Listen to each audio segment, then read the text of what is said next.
Hello, this is Ricky Klein, the Cassette Master. I'm going to give a shout out to another YouTuber known as the Cassette Master. Now you might think, what the heck? What do you mean? I'm giving a shout out to myself? No. I'm giving a shout out to my doppelganger? Maybe. I'm giving a shout out to another YouTuber who's known as the Cassette Master. He requested I make more videos in the old-fashioned composite video style, as opposed to high definition. Now, I'm not going to quit doing HD altogether, because for Pete's sake, I mean, it's an HD camera. I bought it recently. It's a good camera. I want to do a high definition, but I'll put a few of these composite videos done with Windows Movie Maker and the Sony Handycam camera with a capture card and lapel microphone on my shirt. A few of them more of these videos, and you know, why not a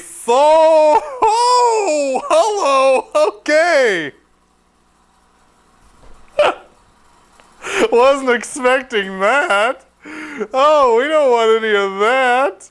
Okay. Okay. So anyway, we're going to show a third installment on the, what is it, like RD11A G&Q something wire recorder, military wire recorder from 1948. Although I'm pretty sure that particular model has probably been being produced even starting earlier on during the war of World War II. Anyway, let's see how this comes out, showing some more of that device, huh? Oh, also I want to make it clear to you that this is a 5 kilobyte production, okay?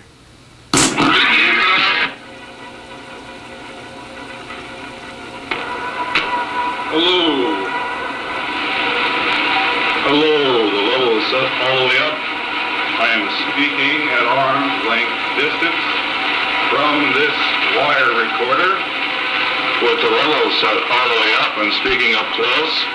This is how the unit sounds. Let's turn the volume down a little. Hello, testing 1 2 3, testing 1 2 3, testing 1 2 3. Okay. Okay, so here are some tidbits and information to be noticed, information to be known. This recording is being done with a dynamic microphone. On the dynamic microphone input provided on the recorder reproducer unit model RD-11B/GNQ1. Military grade, vacuum tube 1948 vintage wire recorder. It is also to be noted that this unit is DC bias. That's right. This recorder is DC bias, hence the background noise content. Also, this machine does not erase while recording. If you want to record over something, you have to first put it into erase mode, which will rewind the wire whilst erasing. Then afterwards, you can make a recording on the blank portion of wire. Now, next, we will be listening to a recording that will be performed using a carbon microphone to hear the difference in sound quality.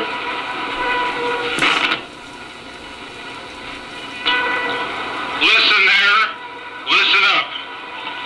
The level is set all the way up, and I'm speaking at arm's length distance. You'll probably hear the sound of the motor operating in this loud machine. And it actually picks up my voice quite well. I don't have to speak very loud to make this neon level light flicker brilliantly to the sound. Oh, the beauty of that light lighting up has such a nice brilliant glow. So let's turn that volume down. Okay, I don't have to have the volume up very loud at all to pick up my voice when the microphone's up close. But this is a recording with a carbon mic. Now, the interesting thing is the kind of sound a carbon microphone has. So, from what I remember, if I remember correctly, The carbon microphone was originally invented by Thomas Alva Edison. The original microphone used on Alexander Graham Bell's telephone was not a carbon microphone, but was a needle. The diaphragm would vibrate a needle, and the needle was in a little cup of water, or some kind of liquid. I think it was water or treated water, and it would vary the resistance of it as the needle vibrated in the water, or the needle had barely made contact with the water. But it didn't have good sound quality. The carbon microphone was developed at some point in the 1800s by Thomas Edison, and yielded much better sound quality. And the interesting thing about carbon microphone technology is it varies resistance according to sound, which means also it is its own amplifier. If you run a carbon microphone in series with a power source, DC power source that is, and a loudspeaker, you will get basically an amplified speaker. You can make a simple PA system with a horn speaker, a battery, and a carbon microphone. I've done it years ago. And the telephone communication device you can make simple with a battery, a carbon mic, and a telephone speaker. Well, this machine is also designed to use carbon microphones as one of its microphone choices, as they were commonly used in the military. So this machine already will send out the DC voltage to power the microphone so that the microphone will be able to actually send signals into the amplifier. So this machine is able to make recordings with the carbon microphone, but the sound quality, of course, sounds pretty bad. Let's see how this recording came out.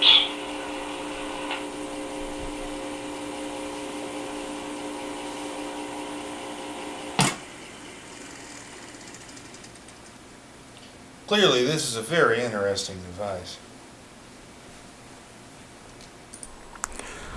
I gotta say, it's a pretty interesting machine, isn't it?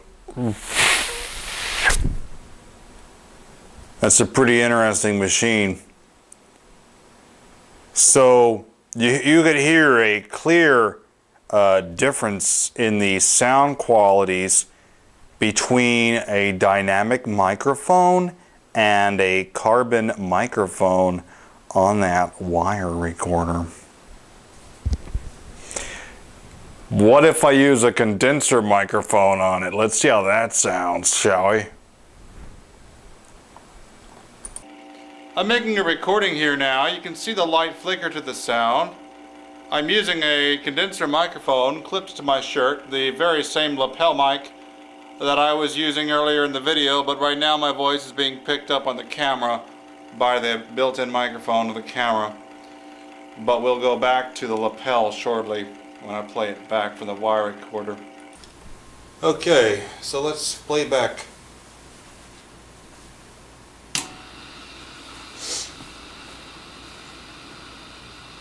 This has a time delay intentionally designed into the machine so that if a user were... whatever.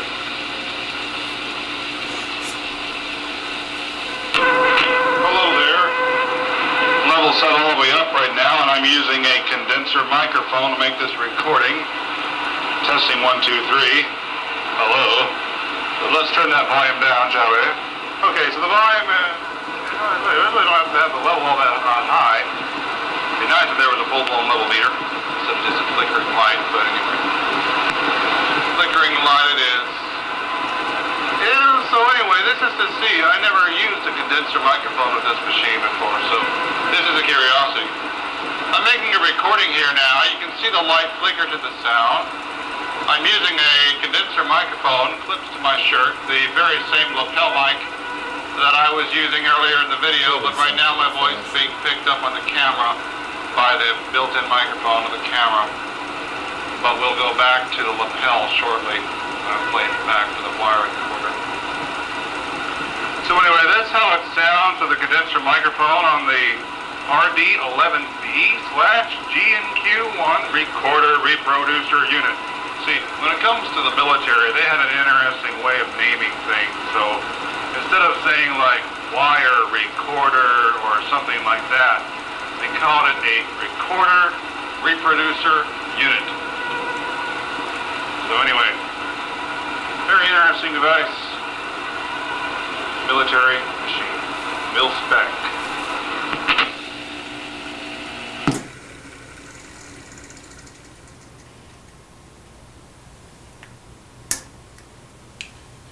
It's a fascinating piece of technology, this device.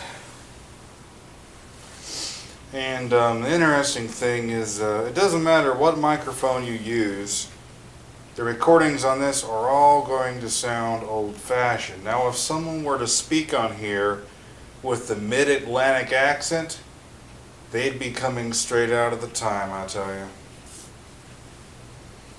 Anyway, the nice thing is even though it's DC bias, it doesn't really have problems with DC bias S.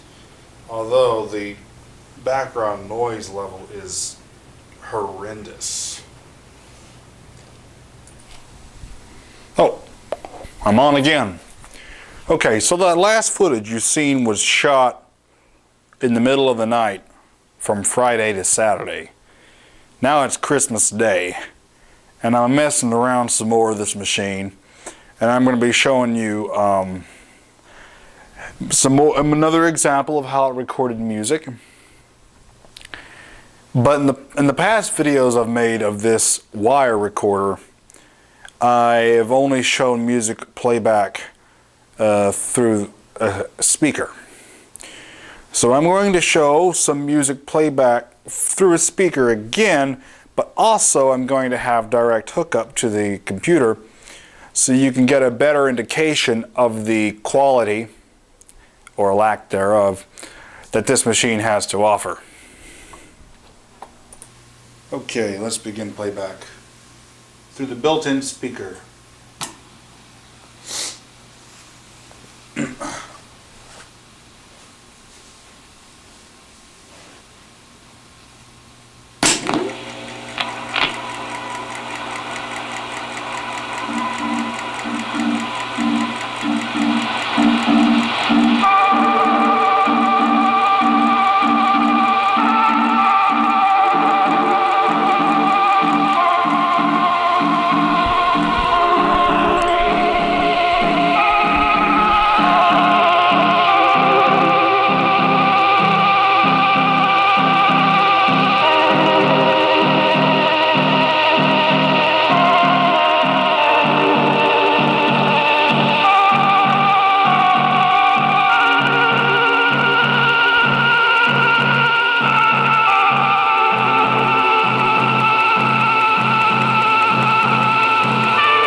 I may have had the level set a little high during the recording onto the wire because it sounds a little bit overdriven.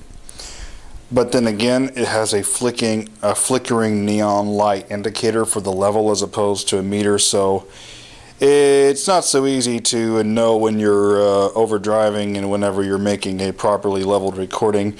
And plus, I kind of wanted to record a little hot on the wire anyway because the amount of DC bias, that's right, DC bias background noise this machine has is a lot worse than your typical DC bias cassette recorder. There's a lot of background noise on this thing because it is an interesting tidbit to know this wire recorder is indeed DC bias. And mind you, this machine was being developed, probably being developed by the Armor Research Foundation during World War II. Knowledge of AC bias may have been around, but may have not been so well known. They may or may not have known about AC bias when this machine was made. They probably did, but I'm not entirely sure. They might have not.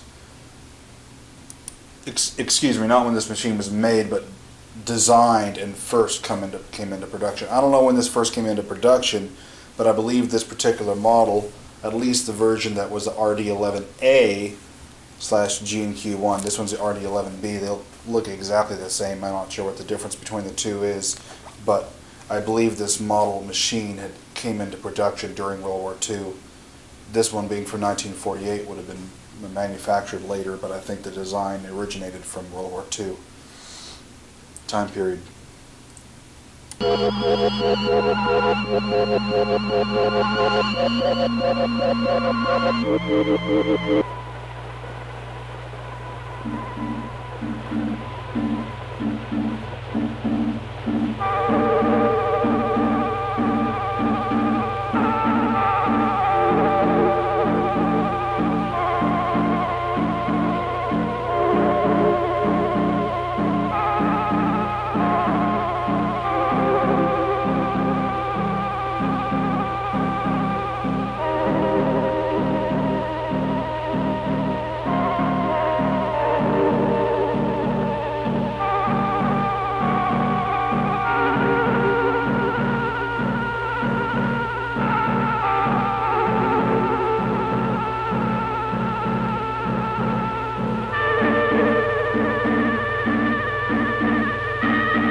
Hello? Okay. Hello, this is Kevin Beauchesne. I'm with Ricky Klein today, and I'm looking over all his electronic stuff. Some of it used to be mine, and I'm glad I don't have it anymore. It was taking up room. Actually, it was taking up my back porch, and my wife wasn't so happy, so I'm glad Ricky's got it. It makes my life a little bit happier. But I would like to say we are here testing this 1948 vintage wire recorder, and it's quite a machine. It's got transformers in it, capacitors in it, parts that I don't even know or what they're doing. But I think it's a pretty cool machine, and I think I'm fortunate to look at it. So, anyways, this is the Lord's Day, and we thank Him for all that He's done for us, and what He will do for us, but mostly what He's already done. Anyways, let's see what it sounds like. Take care, people. Well, that was direct hookup recordings from the wire recorder, you know, showing the sound quality that it has when monitoring directly from the headphone output into the line level input of a computer. And you got to hear a better example of the frequency response. I don't know what the actual frequency response is. It's obviously poor, but the music should have given you a little bit better sense of the low frequency response, but you can tell the low, especially if you search the actual song, which is on YouTube. Beautiful music, to say the least. Absolutely incredible. It's a marvelous thing to listen to. But obviously the low frequencies are there, but they're not very strong. While the mid-range tends to be exaggerated and extreme, which tends to give this machine an extreme sound, especially if you saw the last video when you use a carbon microphone. It sounds really, really bad. When you use a dynamic microphone, as was in the recording you heard of Kevin, the sound quality is considerably better. But of course, being DC biased, there's lots of background noise. But this is a very interesting machine, the recorder reproducer unit. It is a genuine military item. And online, there's also a picture of a recorder only version of this, which was made for aircraft. It used the same cartridge. The device was a lot smaller and was made to run in aircraft, probably during World War II. And it's a fascinating thing, this old device. Machines like that are very interesting.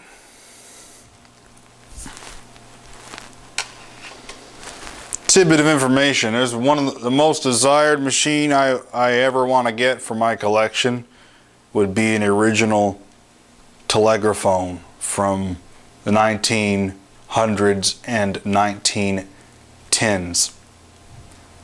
Those are incredibly rare, incredibly hard to get a hold of. And I've seen pictures of those units online. You know, typically they're in museums, the few ones that actually manage to still exist. And I see on these pictures of these telegraphones spools of wire. Now, obviously, in those days, electronic amplification was in its infancy, or not even around. And playback was very weak on the old telegraphones, which was one reason why they weren't very successful. But recording, all that's needed to record on one is a battery, a carbon microphone, and the record head. That's all the circuitry that is needed for the recording side. The battery in series with the carbon microphone already acts as its own amplifier. Safety and safety.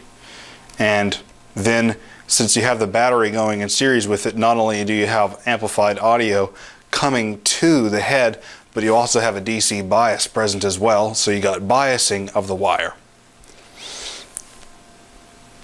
So those old telegraphones that are in those old museums, chances are there are recordings from for instance, the 19-teens perhaps, of telephone conversations, dictation, who knows, of the common man, not of actors, but common men in that day, of which recordings like that, especially magnetic recordings, are extremely rare. And as far as I can tell from looking online, it doesn't seem like any of them have been transferred to digital. I haven't heard a single one, except for a recording from 1900, which is utterly fascinating. Only 10 seconds long, of Emperor Franz Joseph. But aside from that, 1900 to the 1920s even, and you have these machines that existed but were rare, and recordings that are probably sitting on there waiting to be recovered, but no one has seemed to come in and say, let's restore this machine, let's turn it on, let's transfer these recordings. Instead it sits on display. The recordings hiding. Who knows what's on them. Anyway, if any people watching this video are like have access to one or know the right people. Imagine if those recordings could be transferred to digital. That would be pretty fascinating and marvelous, to say the very least. It'd be amazing. The past videos I did, teenagers goofing off in the 1950s, in 1951, and telephone calls with the operator answering, and you could hear the accent, the way people spoke back then was different. It was similar to the mid-Atlantic accent, which was used by actors in the time period, but this is common people here. But you could still hear a tinge of something different in the way they spoke back then, which is captured in that recording. I searched on YouTube to see, before I uploaded those, I searched on YouTube to see if I could find any old recordings of like telephone operators. There's plenty of wonderful AT&T documentaries and stuff like that, but I couldn't find any old recordings of just, at least from those days, of like someone telling a number to the operator, and the common in those days way, the way of them saying, you know, they would say the number please, the operator would say thank you, and then they would connect the person through. So imagine listening to a telephone conversation in, say, 1915, over 100 years ago.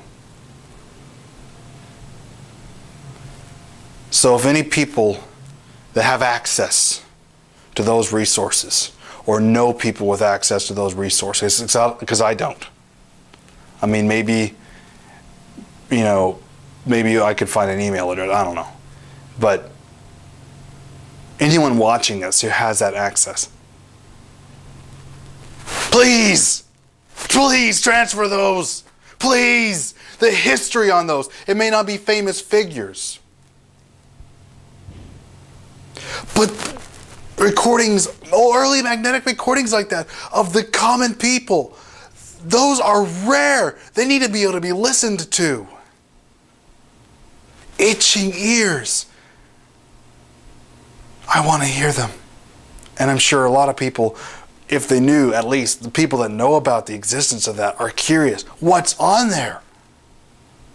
What priceless recordings are on there? Please, transfer them. Please.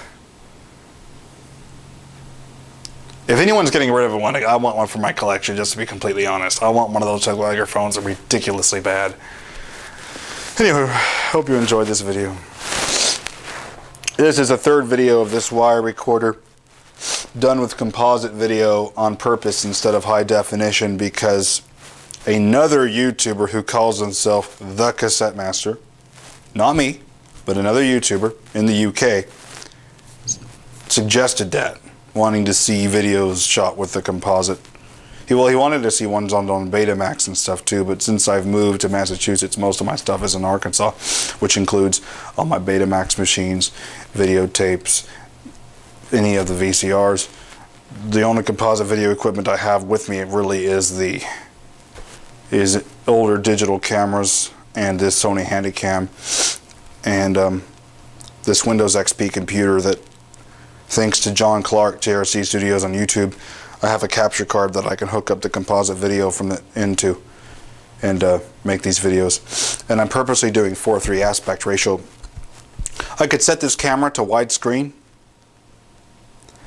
and then the video is compressed like that, saved as a 4:3 aspect ratio file, and then on the tags I put YT stretch, or like YT:stretch equals 16:9, and then when you're watching it on a computer, it will correct to widescreen aspect ratio. But what I've noticed is if you watch it on mobile, like on a smartphone, or when I was at my friend Evan's house one time and was watching it on an Xbox, I noticed that both those did not use the YT stretch equals 16:9 to stretch the video to widescreen format. Instead, it showed compressed 4:3. And because of that, I just stopped doing widescreen whenever I do the composite videos, because that's just ridiculous.